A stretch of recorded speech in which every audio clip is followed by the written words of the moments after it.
নির্বাচন কমিশনের ৮ দফা নির্দেশ কার্যকর করতে তৎপর উত্তর দিনাজপুর জেলা নির্বাচন দপ্তর।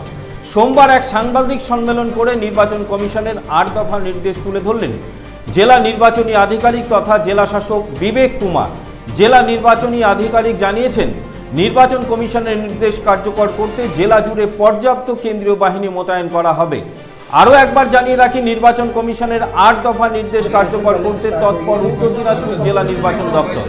সোমবার এক সাংবাদিক সম্মেলনে নির্বাচন কমিশনের ৮ দফা নির্দেশ তুলে ধরেন জেলা নির্বাচনী আধিকারিক তথা জেলা শাসক বিবেক কুমার।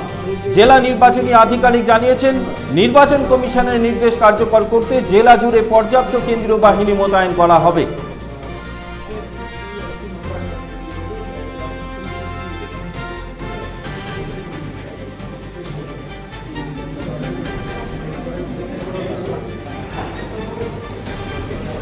আজকে আমরা আপনাদেরকে ডেকেছি, ইলেকশন আমাদের যেহেতু কাছে চলে এসেছে, আমরা আবার যতগুলো পয়েন্ট আমরা আপনাদের সঙ্গে আগে রিইটারেট করেছিলাম ওই পয়েন্টগুলো আমরা আবার রিইটারেট করতে চাইছি ফর জেনারেল পাবলিক, কি এইবারে ইলেকশন আমরা কিভাবে আমরা চাইছি কি এই জেলায় কিভাবে ইলেকশন হবে। তো যে আমাদের যে সিএ অফিস ইলেকশন কমিশন থেকে যে বলা হচ্ছে কি এইবারে ইলেকশন 8টা পয়েন্ট আছে, এটা সবাইকে মনে রাখতে হবে। ওইগুলো পয়েন্ট আমরা আপনাদের সবাইকে আপনাদের মাধ্যমে পাবলিককে জানানোর জন্য আপনাদেরকে ডেকেছি।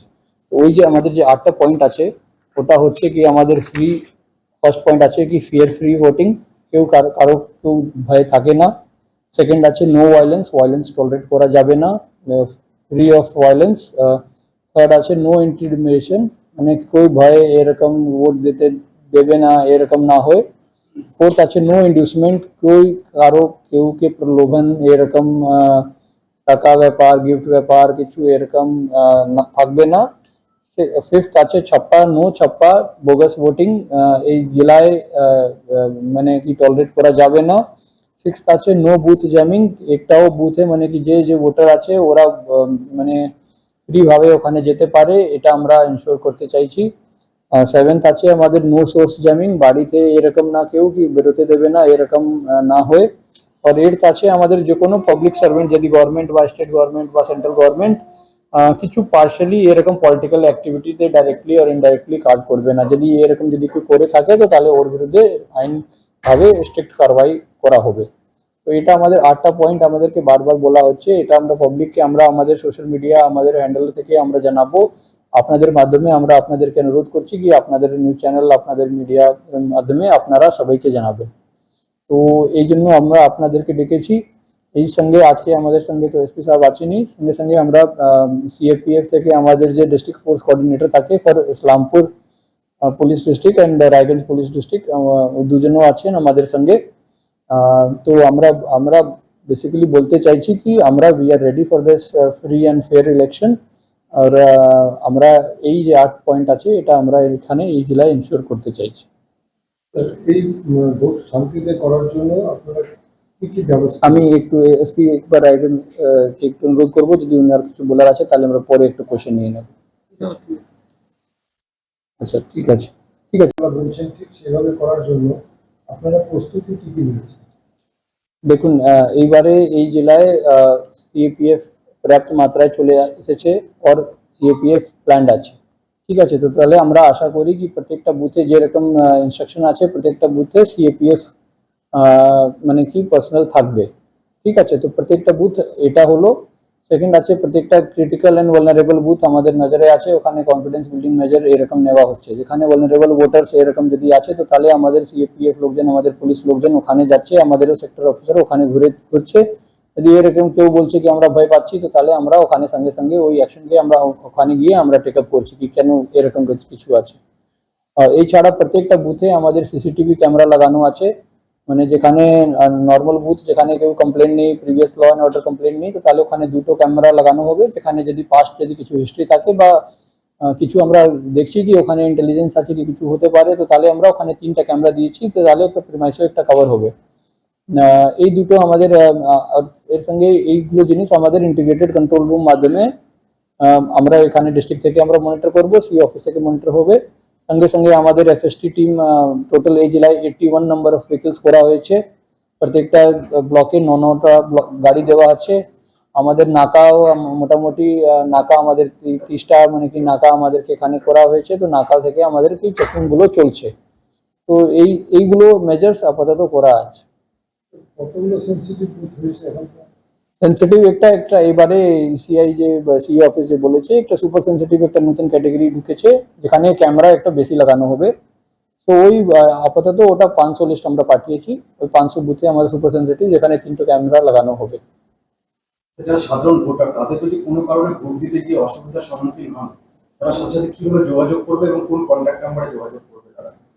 দেখুন, এটা তো সি ভিজিল অ্যাপ আছে আমাদের, ঠিক আছে, সঙ্গে সঙ্গে আমাদের 1950 আছে, ওখানে ফোন করতে পারে। ইসিআই নেটও ওরা কমপ্লেন এনজিএসপি তে ওরা দিতে পারে। এই 100 আপনার পুলিশের আপনাদের কন্ট্রোল হেল্পলাইন আছেই। তো এইগুলো জিনিস নিয়ে সবাই যেখানে ফোন করতেই পারে।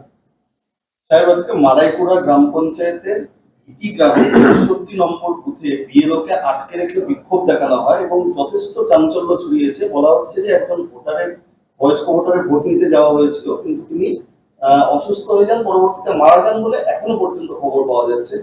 তো সবটা মিলে একটা উত্তাল পরিস্থিতি। কেন বিএলওদের উপরে এই হামলার ঘটনা বা আক্রমণের ঘটনা, কেন এই ক্ষোভটা তৈরি হচ্ছে? অনেকের নাম বাদ দিয়েছে, তার জন্য ক্ষোভ বলে জানা যাচ্ছে।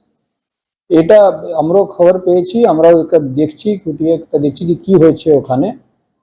ওই এরকম না কি বিএলও এগেনস্টে হয়েছে, ওখানে লোকজন বিরোধ ছিল। আমি যে প্রথম যে শুনেছি কি ওখানে অসুস্থ হয়ে গেছিলেন উনি, যে ওনার যে স্ত্রী ছিলেন, তো ওনার অসুস্থ হইলে তারপরে একটা মানে কনফিউশন একটা হয়েছে কি এটা ভোট মানে কি যে হয় মানে কি কনফিউশন নিয়ে একটা ওনার অসুস্থ পরে উনি অন দ্য হসপিটাল মানে কি যে ওনার যে শোনা যাচ্ছে কি ওনার এক্সপায়ারি সম্ভবত হয়ে গেছে। তো কিন্তু এটা একটু বিএলও উপরে কিছু নেই, আমাদের টিম ভালো করে গিয়েছিল। এটা ওনার এজ একটু বেশি ছিল, উনি আগে থেকে অসুস্থ ছিলেন। ওটা আমরা দেখছি কি কিভাবে ওটাকে মানে কি শান্তিপূর্ণ ওখানে ভোট হয়ে যায়। স্যার, বলছি রায়গঞ্জ স্টেডিয়ামে একটা হেলিপ্যাড নিয়ে বিতর্ক সৃষ্টি হয়েছে। মমতা ব্যানার্জি যে হেলিপ্যাডে প্রোগ্রাম করেছিলেন, সভা করেছিলেন, সেই হেলিপ্যাডে আগামীকাল রাহুল গান্ধীর একটা সভা রয়েছে, সেখানে তিনি নামেন এবং সেটা নিয়ে সকাল থেকে যারা তৃণমূলের তরফ থেকে সেটা তুলে নেওয়ার চেষ্টা করা হয় এবং সেখানে একটা দুই দলের তরফ থেকে একটা বিতর্ক সৃষ্টি হয়েছে। তো ওই হেলিপ্যাডের বর্তমান মালিককে এবং সেটা কি তৃণমূল যদি করেও থাকে সেটাকে তৃণমূল তুলে আনতে পারে কিনা, এটা হচ্ছে বিষয়। প্রশাসন সেখানে কোন নজরদারি কিংবা কিছু করবে, হস্তক্ষেপ করবে? এটা নিয়ে যে আছে, এটা নিয়ে ওখানে মানে পুলিশ প্রশাসন গিয়েছে। ওর দুটো এর মধ্যে তো ওরমা কমিটির ক্লিয়ার কাট গাইডলাইন আছে কি যে পলিটিক্যাল প্রোগ্রাম হবে ওর মধ্যে অর্গানাইজার যে আছে ওরই দায়িত্ব থাকে। তো দুটো অর্গানাইজার যে আছে ওটা নিজের মধ্যে দেখে নেবে কি আছে কি আছে না। এটা নিয়ে এখন কোনো মানে এরকম কোনো ঘটনা নেই, ওখানে হয়েছিল, এখন শান্ত আছে। এটা হচ্ছে যে একই হেলিপ্যাডে যদি আগে কংগ্রেসের হেলিপ্যাড করা, সেখানে যদি তৃণমূলের কেউ কোনো হ্যাভিওয়েট আসে হেলি ব্যবহার করে, তাহলে আপনাদের দিক থেকে কি খরচের হিসাবটা দু জায়গায় বহন করা হবে না এক জায়গায় করা হবে? যে পার্টি অ্যাপ্লাই করবে ওর অ্যাকাউন্টে যাবে ওটা। তো পরে যদি সেই পার্টির কোনো আরেকজনের নামে হেলিকপ্টার না হয়? হ্যাঁ, মানে যে যে এনওসি আমাদের সুবিধা পোর্টালে যে অ্যাপ্লাই করে, তো তাহলে ওর দায়িত্ব কি ওই হেলিপ্যাডে তৈরি করা, ঠিক আছে। আগে যে করেছে ওটা তো পার্মানেন্ট হেলিপ্যাড নেই, ওরা তো জায়গার জন্য এনওসি নিচ্ছে আর তারপরে ওরা দেখছে। মানে যখন আমরা এনওসি দিচ্ছি তো তাহলে আমরা যে হেলিপ্যাড করেছে ওর উপরে দিচ্ছি। আগে টিএমসি বা যে কোনো পার্টি ফর এক্সাম্পল যদি করে থাকে, ওই যে যখন এনওসি দেওয়া হয়েছিল তো তাহলে ওই ইভেন্ট জন্য দেওয়া হয়েছিল, আবার ওনাকে তো এনওসি নিতে হবে, আবার হেলিপ্যাড ওটাকে রেডি করে রাখতে হবে। अब ওনার তো রেসপন্সিবিলিটি আছে কি ওই হেলিপ্যাড ভালো করে রেডি করা। अब উনি ওনার ওখানে কি ওনার আগে যে অর্গানাইজার আছে ওনার সঙ্গে কি সম্পর্ক আছে না আছে ওনাকে দেখতে হবে। আমাকে তো লাগবে কি হেলিপ্যাড ওখানে যে পার্টি অ্যাপ্লাই করেছে ওই হেলিপ্যাড ভালো করে ওরা রেডি করবে, আমরা এনওসি তারপরে আমাদের পিডব্লিউডি অথরিটি পুলিশ আমাদের ফায়ার দেবে। স্পেসিফিক একটা জিনিস জানার ছিল, সেটা হচ্ছে হেলিপ্যাডটা তৃণমূলের তরফ থেকে করা হয়েছিল সেই সবার জন্য। হ্যাঁ, সেই হেলিপ্যাডটা সবার জন্য তো হয় না, ওরা তো উনি আপনার নিজে পার্টির জন্য করবেন, হ্যাঁ না, নিজে পার্টির জন্য করবেন না। এবার সেই হেলিপ্যাডটি কংগ্রেস ব্যবহার করতে পারেন কিংবা কিংবা ওটার মালিক কি সেক্ষেত্রে প্রশাসন হয়ে যাবেন সেই হেলিপ্যাডটা ব্যবহার করার পর? না, ওটা তো এরকম না, মানে কি ওটা তো ওই হেলিপ্যাড একবার অর্গানাইজার যে আছে, অর্গানাইজার এর মধ্যে ক্লিয়ার কাট পলিটিক্যাল পার্টি থাকে। ये পলিটিক্যাল পার্টি এর উপরে কল নেবে, এর উপরে অ্যাডমিনিস্ট্রেশনে কল নেওয়ার কোনো মানে প্রাউধান নেই, জরুরত নেই, কিছু নেই।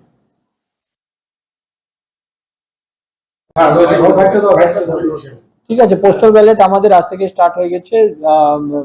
তো হোম ভোটিং আজ থেকে স্টার্ট হলো, ঠিক আছে, আজকে কালকে পরশুদিন 3 দিন এটা চলছে, है ना। এরপরে আমাদের যে আছে প্রোগ্রাম, আমাদের কাল থেকে আমাদের ট্রেনিং স্টার্ট হচ্ছে। তো আমাদের যে ট্রেনিং স্টার্ট হচ্ছে, তো 14-16 2 দিনের ট্রেনিং আছে। তো ওখানে আমাদের ভোটার ফ্যাসিলিটেশন সেন্টার, যেখানে আমাদের যে ভোট সঙ্গে যে পোলিং পার্সোনাল আছে, ওরা ওখানে গিয়ে ভোট দিতে পারে। আমাদের টোটাল এইখানে 7টা ভেন্যু আছে, 7টা ভেন্যুতে ট্রেনিং চলছে। ওখানে আমাদের লোকজন যে আমাদের যে পোলিং পার্সোনাল আছে, ওরা ওখানে গিয়ে ভোট করবে। তো এই দুটোর জন্য আমরা আজ থেকে মানে কি আমাদের পোস্টাল হোম ভোটিং স্টার্ট, যেখানে 85+ বা আমাদের যে ফিজিক্যালি যে পিডব্লিউডি আমাদের যে ভোটার্স আছে, এই দুটো ক্যাটাগরিকে আমরা আজ থেকে স্টার্ট করেছি। সংখ্যা এটা আছে 22, একটু নাম্বার আমি আপনাকে দিয়ে দেবো, এটা 2228 আছে, ঠিক আছে। আর পোস্টাল ব্যালট ভোটার ফ্যাসিলিটেশন সেন্টারে যতজন আমাদের যে আমরা অ্যাপয়েন্টমেন্ট লেটার দিয়েছি, ওরা এসে যদি ফর্ম 12 আমাদের যদি জমা করে থাকে, তো তাহলে দেখেন ভোট, ঠিক আছে, ঠিক আছে, ওকে।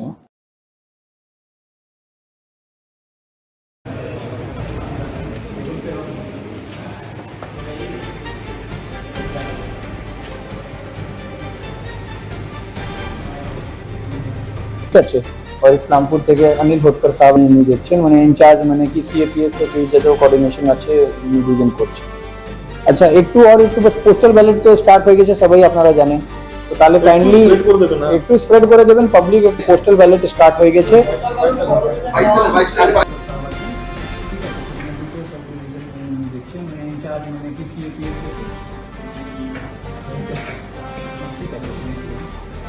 कि आज থেকে আমাদের পোস্টাল ব্যালট স্টার্ট হয়ে গেছে, হোম ভোটিং আজ থেকে স্টার্ট হয়ে গেছে, ঠিক আছে। আজকে কালকে পরশুদিন 3 দিন আমাদের ভোটার ফ্যাসিলিটেশন সেন্টার, যেখানে আমাদের যে ভোট সঙ্গে যে পোলিং পার্সোনাল আছে, কি মারেন কেন কর্তা? বলে বড় মাছের স্বাস্থ্য দেখে শরীর খারাপ লাগে বুঝি? আরে মাছেরা বলছে, এবার থেকে আপনার মাছেদেরও দিন কল্যাণীস প্রিমিয়াম ফ্লোটিং ফিশ ফিড। ভাসমানে খাদ্য আনে লক্ষ্মী মোদের ঘরে, জলকে ছালাক ছালাক ঘরের লক্ষ্মী আজই ঘরে আনো কল্যাণীস প্রিমিয়াম ফ্লোটিং ফিশ ফিড। ভাসমান খাদ্য।